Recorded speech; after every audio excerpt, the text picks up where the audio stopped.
You can't prove religion. It's all myth. It's myth. You can't prove religion. You can't prove it. Prove it to me that Jesus existed. Prove to me that these... Sure, no problem. I'll prove to you Jesus if you first of all prove to me Napoleon. I'll prove to you Jesus if you first prove to me George Washington. I'll prove to you Jesus if you first No, prove I to said me no. George Washington Carver. Don't prove the person's existence. I'm saying prove the ideas that the person talks about. Prove to me what there's a heaven that's up there. Prove to me that there's, that your God truly exists. Prove to me that these precepts of the Bible are truly what's true revelation. Prove to me that these things are actually there. I'm an empiricist. Prove to me that they're there. All right, I'll do that. If, first of all, you prove to me that your taste buds are telling you the truth when they tell you you're drinking sour milk. Secondary rational, some things you can't prove, so then you fall upon faith. You can't prove. Sir, I'm sorry, I haven't communicated clearly. Sir, you can't prove a thing. To prove means to show it cannot be another way. You cannot prove a thing in life. You as a thinking human being don't base your life on proof.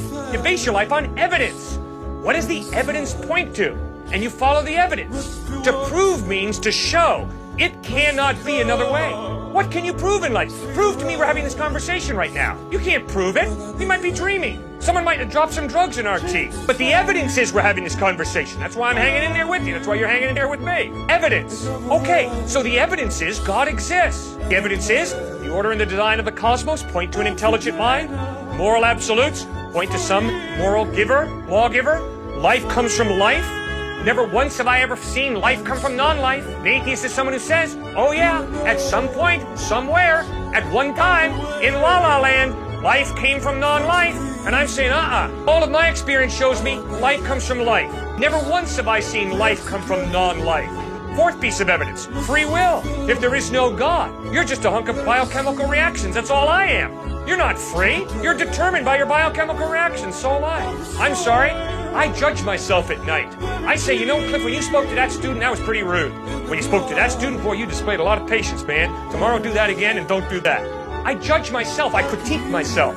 I'm free. I don't have to do what I do. Well, if I'm free, it means there's more to me than just my biochemical makeup. There's a soul, a personality, an I that goes beyond the biochemical. I have a free will. Well, the free will can only exist if there's some type of God who creates me biochemically, but also gives me a will that's not totally dependent upon my biochemical reactions.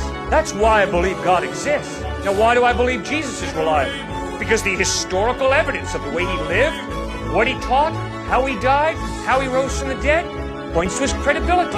If you live like Jesus lived, if you teach what he taught, if you died the way he died, loving and forgiving your enemies, and if 3 days later you rise from the dead, sir, I will listen very closely to everything you have to say, because the evidence is you're trustworthy.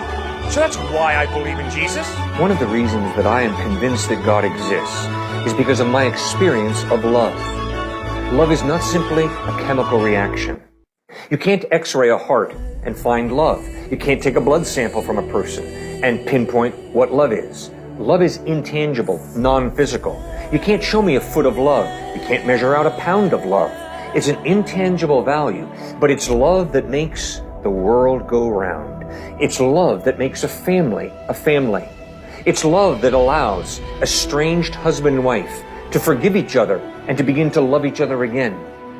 And Jesus Christ revealed that at the heart of the cosmos is a God who loves you and who loves me.